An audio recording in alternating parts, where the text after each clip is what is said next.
Jangan skip, ini penting buat iman kita. Dalam hadis ini, hadis yang berkaitan dengan dosa ghibah, ini kita dapat ilmu yang luar biasa, bahwasanya kalau kita menyampaikan sesuatu atau isu atau berita tentang orang lain dan itu benar adanya, maka kita sudah menghibah.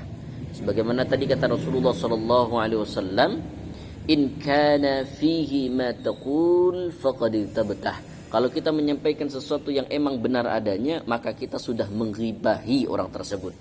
Tapi kalau kita menyampaikan berita atau menyampaikan sesuatu yang tidak benar, artinya menuduh seseorang melakukan sesuatu atau mengatakan sesuatu padahal itu tidak dilakukannya, maka kata Nabi SAW, wa illam yakun fih faqad bahattah.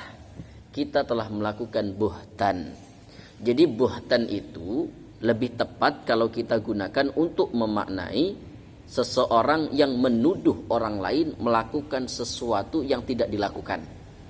Jadi kalau selama ini kita mengatakan bahwasanya kamu sudah fitnah dia, fitnah itu kita artikan yaitu menuduh seseorang melakukan sesuatu atau mengatakan sesuatu yang tidak dia lakukan. Itu kita bahasakan dengan fitnah. Kalau dalam KBBI atau Kamus Besar Bahasa Indonesia, fitnah memang dimaknakan demikian, yaitu menuduh atau mengatakan sesuatu yang tidak sebenarnya terhadap orang lain. Tapi kalau dalam bahasa agama, dalam bahasa Islam, menuduh orang lain dengan sesuatu yang tidak benar itu disebut dengan buhtan. Kalau fitnah itu maknanya banyak dalam Al-Quran. Bisa bermakna kesyirikan, bisa bermakna ujian, bisa bermakna cobaan, bisa bermakna kehancuran dan lain sebagainya. Katakanlah kita beri contoh Al-Baqarah ayat 191, Allah katakan al-fitnatu asyaddu minal qatl. Nah, selama ini kita terjemahkan fitnah lebih kejam dari pembunuhan, atau bahasa kitanya menuduh orang lain itu lebih kejam dari pembunuhan. Ditambah-tambah lagi tafsirnya, karena kalau membunuh cuma satu orang, kalau fitnah itu banyak orang yang terkena dampaknya.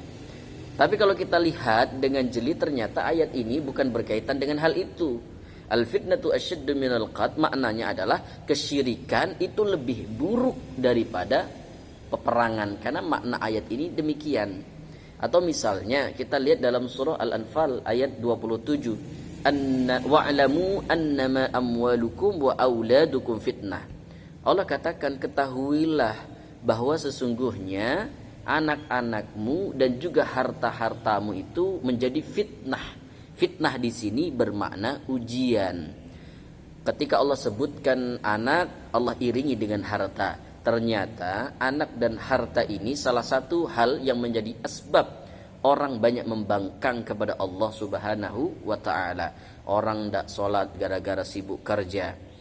Orang-orang gak ibadah, gak sholat gara-gara sibuk ngurus anak, gak mau ngaji karena sibuk ngurus cucu misalnya, sehingga gak ada waktu lagi untuk Allah Subhanahu wa ta'ala. Nauzubillah. Itulah kenapa anak dan harta itu menjadi fitnah. Dan juga Allah selalu iringkan antara anak dengan harta, menunjukkan bahwasanya keduanya ini saling terikat dan saling memberi makna dalam kehidupan. Orang kalau hartanya banyak tapi mohon maaf belum diberikan anak, terasa gak lengkap itu keluarga. Atau orang yang sudah diberikan anak tapi hartanya tidak berkecukupan, juga kesulitan. Maka banyak orang cerai, orang bunuh diri gara-gara kekurangan harta. Keduanya harus ada, tapi keduanya hati-hati kata Allah, wa'lamu, ketahui kalau itu akan menjadi ujian yang berat untukmu.